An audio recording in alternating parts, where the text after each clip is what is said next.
In doing these superhero stories, our purpose had always been, first and foremost, to treat these characters as if they were real people and to let them get into situations that real people could get into so the average reader could relate to the stories. And I thought, what would be more fun than to have one of our heroes be accused of a crime and actually have to defend himself in court?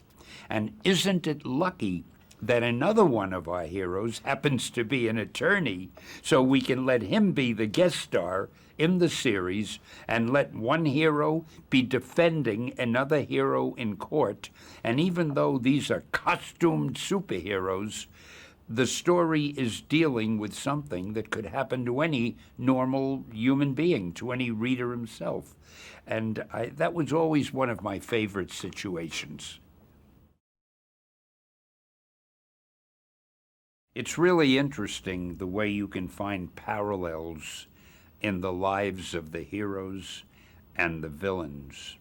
Now, in this story, where the Kingpin actually uses his son as a scapegoat so that he, the Kingpin himself, can escape, and he sacrifices the son, so to speak, to the law.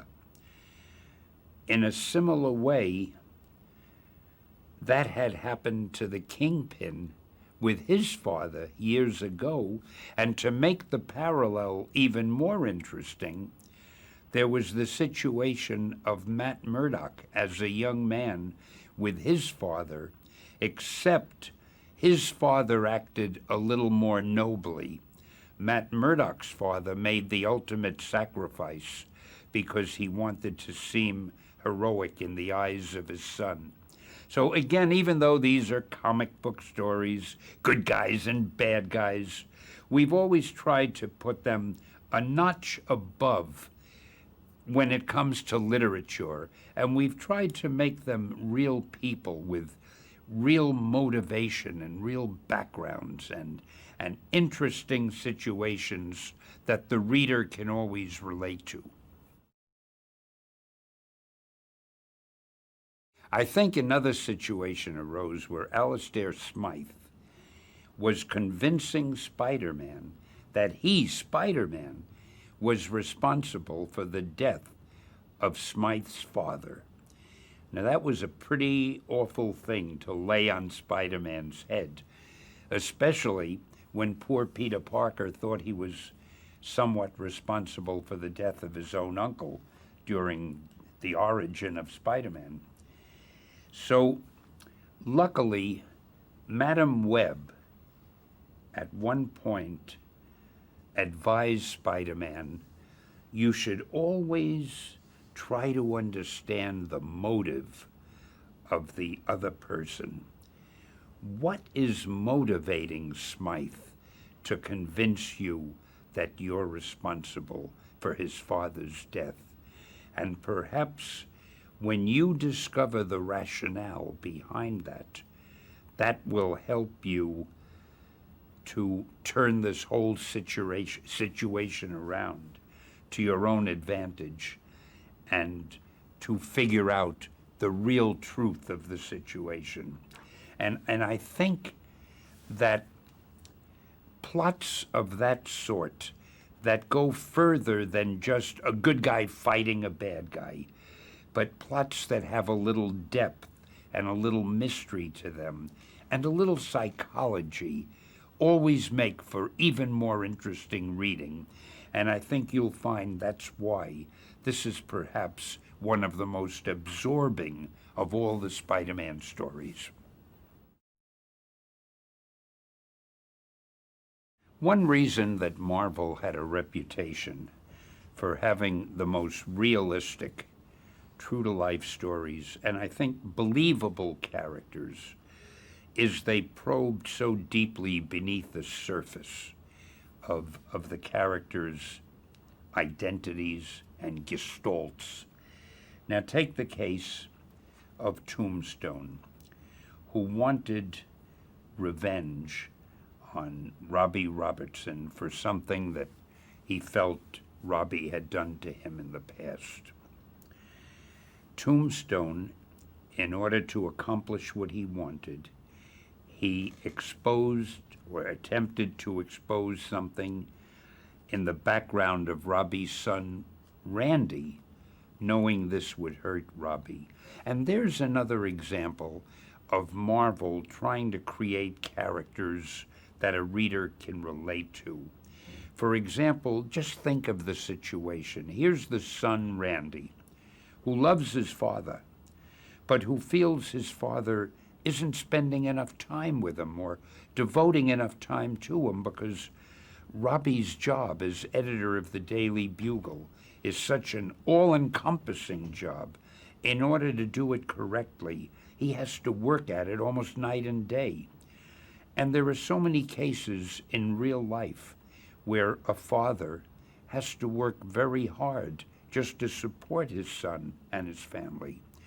And yet, very often the youngster feels somehow neglected or feels he's not getting enough attention and isn't aware that the father himself would love to spend more time with him, but simply can't.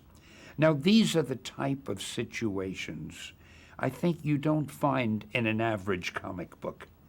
But Marvel always tried to show that these are real people, and the more you know them, and the more you understand their problems, I think the more you can care about them, and the more meaningful the stories become.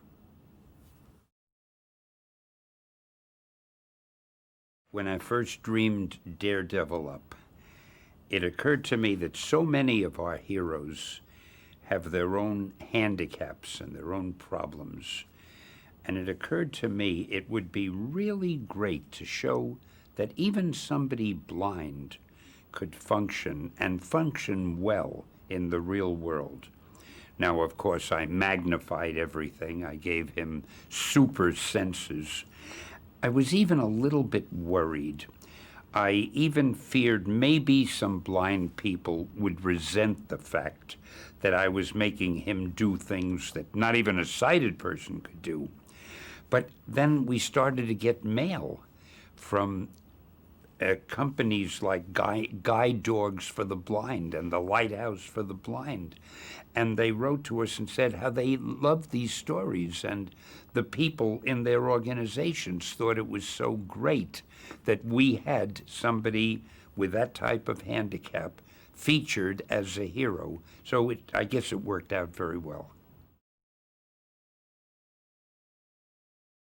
When I came up with the Kingpin, I wanted to get a totally different type of villain. Well, actually, I wanted all our villains to be different from each other, but I thought it might be cool to get someone who didn't wear a costume and who seemed fairly normal, except he wouldn't be. Now, I don't know how normal you could seem when you're like a 400-pound man, so I made him very, very fat, very big. But what nobody knew, all of that seeming fat was pure muscle. He's like one of the strongest men you could ever find. And I thought it would be fun also to make him a seemingly respectable businessman, and nobody would know that he's really the head of all the criminal operations in the city. And what better name than the Kingpin? So even though he looks normal, like a big man in a business suit, he's really the top gangster, the top criminal, and strong enough to be a worthy foe for almost any of our heroes, because they could punch him and he wouldn't even feel it. I have never set out to affect people. All I ever set out to do was write stories that I hoped the readers would enjoy. And in the beginning, the only thing I hoped was that they would enjoy the stories, therefore they would buy the books, therefore I would keep my job and not get fired, therefore I could keep paying the rent. And I mean, it was only years later that I would hear people say how much these stories might have affected them. But at the time of writing them, my only interest was just to write a good story, which hopefully would be well received by the readers. I had created quite a number of heroes before Daredevil. There was Peter Parker, Spider-Man, who had all sorts of personal problems. In fact, all of my characters had personal problems or hang-ups or handicaps of some sort. So my job was to keep creating superheroes, so when I had to do a new one, the first thing I thought of was, what kind of handicap can I give somebody? Now, I think I had already done the mighty Thor, the Thunder God, and in his human identity, he limped, he was lame, and used a cane. And all of them had something. Iron Man had a weak heart. I had very strange heroes. At any rate, it occurred to me, what if I had a hero who was blind? Because I had known a blind person who I marveled at his ability to function in many ways. And he seemed to hear better than most people because he had his hearing had to be sensitive because he depended on it so much. And I thought, if I could get a blind man who developed his other senses to an extravagant degree, who had super senses, and show that he could function better than a sighted man, even though he was blind. And that idea fascinated me. I remember I thought, if his sense of touch was incredibly sensitive, he wouldn't need Braille, but he could run his finger over a newspaper and the ink itself, he could feel that. So he could read just by doing that, read a page faster than a sighted man could. And I felt he could even tell if you were lying, because his hearing would be so acute that he could hear if your heartbeat was speeding up and your pulse. Therefore, it was like having a built-in lie detector. And I began to think of all these qualities. You know, your sense of balance comes from your ear. A tightrope walker or someone like that, they use their balance from their ear. So if his hearing was so acute, he could do anything that a circus performer could do. He could be a trapeze star, a tightrope walker, and so forth. He could walk on telephone wires from the poles in the street. I began to think of all the scenes we could get. The more I thought about it, the more I loved this character. And I must say, I still do. As you probably know, once you have the superhero identity, you have to figure, well, what does the hero do in his normal civilian life? So I thought, and I always like to try to do something different, as most writers do. I thought, what type of occupation in civilian life isn't any other hero involved in? And I thought, gee, if I made him a lawyer, first of all, there are no other lawyers in comics that I knew of. And secondly, I could get some interesting story plots just because, and I could find reasons for him to get involved with villains because people could come to him with cases, tell him some terrible thing that happened and they need help, not knowing he's a hero. And also, I could use him as a guest star in other books because whenever somebody needed a lawyer, they could go to Matt Murdock. So I thought the idea of him being a lawyer was great. And when I was a kid, I had seen a movie, I think it was called The Great Mouthpiece, about a lawyer. And he stood up there in front of the jury and he made impassioned speeches and he got his defendants who were all innocent, he got them off. And I thought, I'm a very corny guy. I thought, how dramatic to be able to go up there and make a speech. It's like being an actor. So I always think I always wanted to be a lawyer in the back of my mind. It never occurred to me it's also hard work and you've got to sit with text and read reviews and reports. I just thought you make speeches and I love doing that. So I made him a lawyer. And today, a lot of lawyers are very unpopular. But when I did that, I guess it was about 40 years ago, lawyers were just like anybody else. Over the years, so many different writers have written Spider-Man and changed him a little bit. Each new writer has a different take on him. Each new writer has had a different take on Daredevil. All I can tell you about is in the beginning, when I first wrote the Spider-Man stories and the Daredevil stories in the beginning, Daredevil was an adult, and he was very interested in helping other people who had problems as a lawyer and as a superhero. He was in love with a girl. Her name was Karen Page, I believe. She was there. His partner and he had a firm called Nelson and Murdoch. He was partnered with Foggy Nelson. And this girl, Karen, was their secretary. She loved him and he loved her, but he wouldn't marry her because he felt it was unfair to ask her to marry a blind man, not realizing she would have given anything to be his wife. So I had that romance going. Now, I think over the years that's changed. I think Karen has changed and a lot has happened. But in those days, he was a grown-up with a real romance. When I wrote Peter Parker, Spider-Man, he was a teenager. He wasn't quite as interested in helping other people who came to him for help. It didn't work that way. He was mostly fighting people who, for their own reason, wanted to destroy Spider-Man. And simply because he was Spider-Man, he had so many enemies. His romances were a little bit lighter. There were girls he liked, might have thought he loved, but as a teenager, he went from one to another. And finally, after a number of years, I had him marry this girl, Mary Jane. So there was a difference in feeling. Daredevil, I think, was always a little bit more serious. Spider-Man had more humor to it. I had him wisecracking a lot. And the stories in some ways were lighter. And aside from that, there was a great similarity, though, because they both fought very colorful, costumed villains.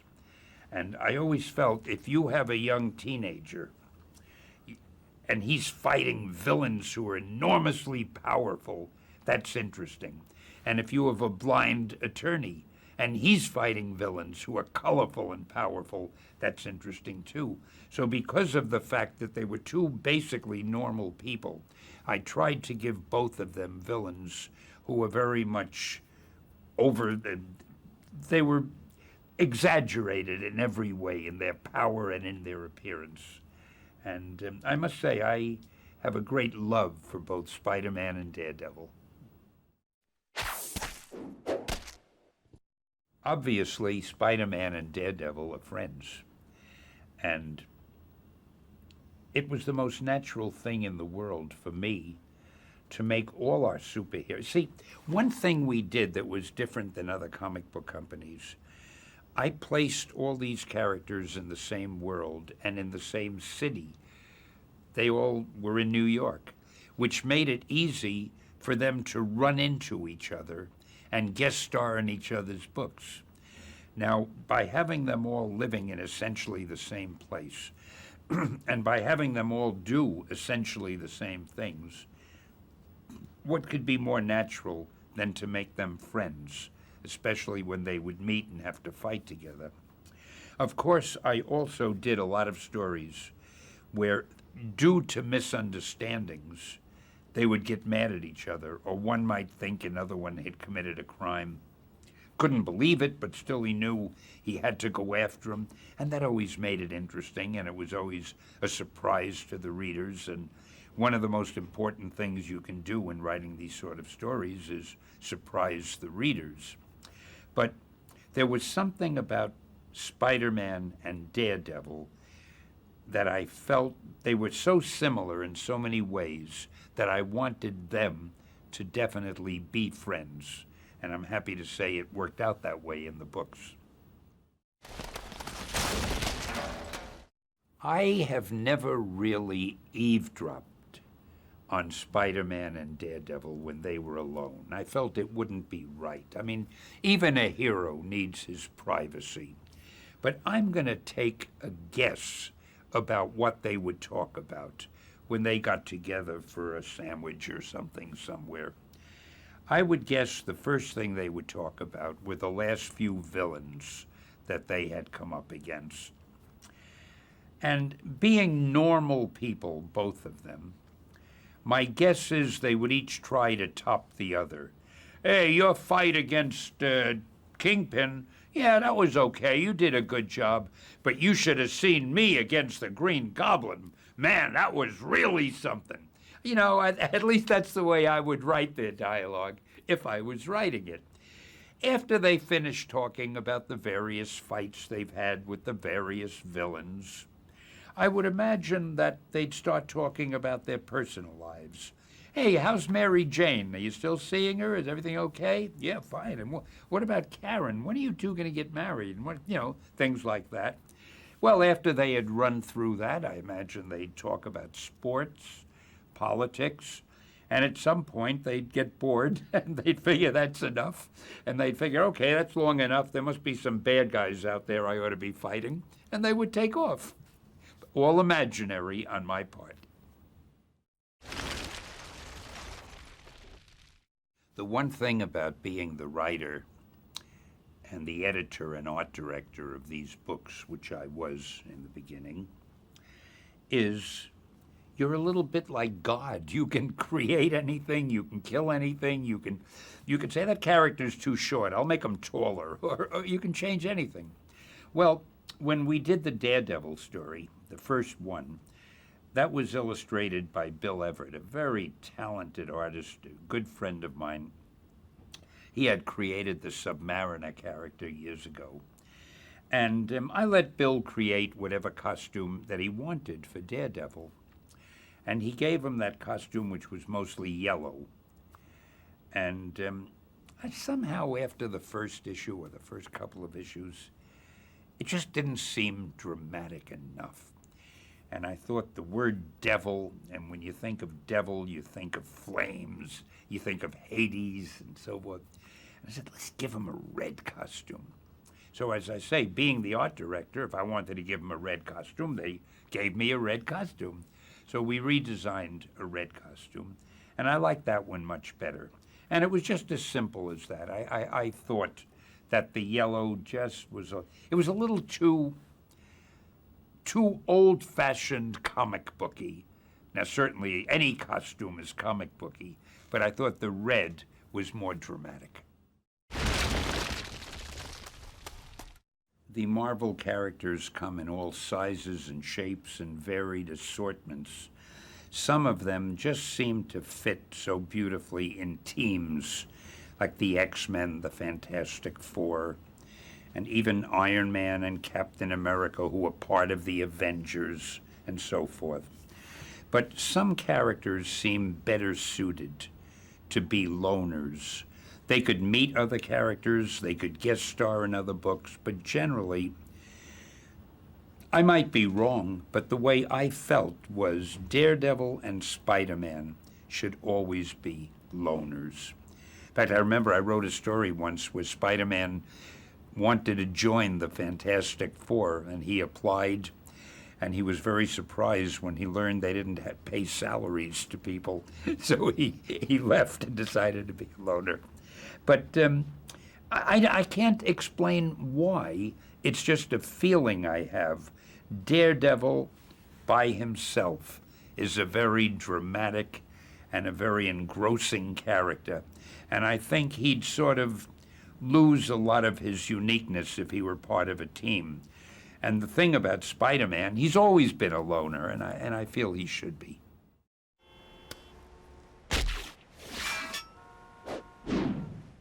I know that Kingpin originally first appeared in the Spider-Man series. He was a Spider-Man villain. Then, before we knew it, he was one of Daredevil's top villains. And it just happened. See, I was very generous with the villains. I would give them to any superhero that needed one or wanted one. And we did. We had the villains move back and forth. I had a villain named Dr. Doom who had appeared with every character at some time or other, and a lot of them.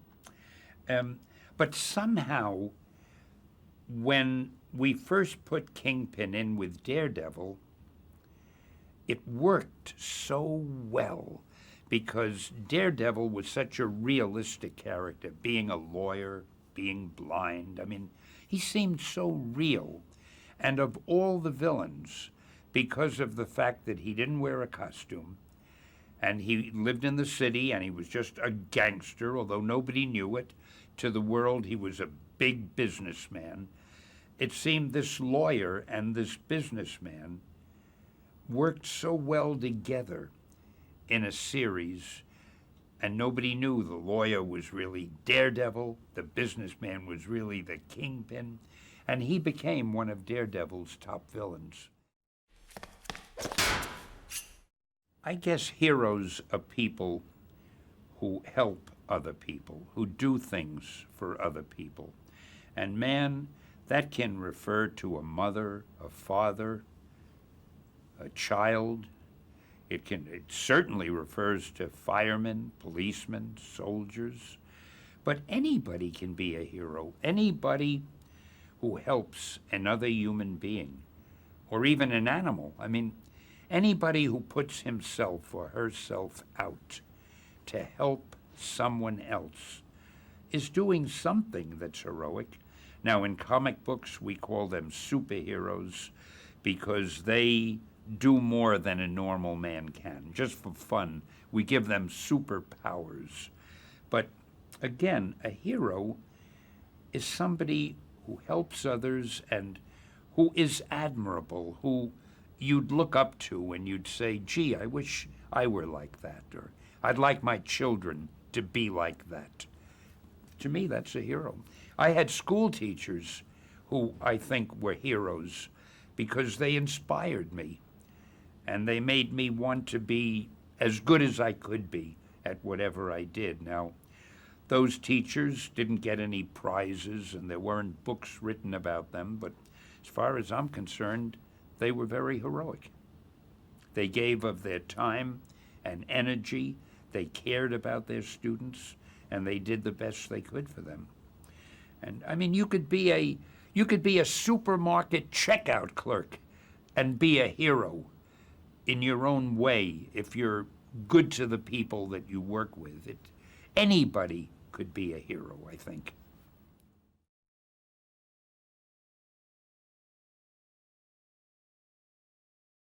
I wrote something called Stan's Soapbox, and I wrote the bullpen bulletins that we had in our comic books. And I would sign all my columns with things like I'd write, "Nuff said." Instead of sincerely or best regards or yours truly, I try to make up an expression. So I signed a lot of columns, "Nuff said." In some of them, I would sign them "Hang loose" or "Face front" or anything I thought of.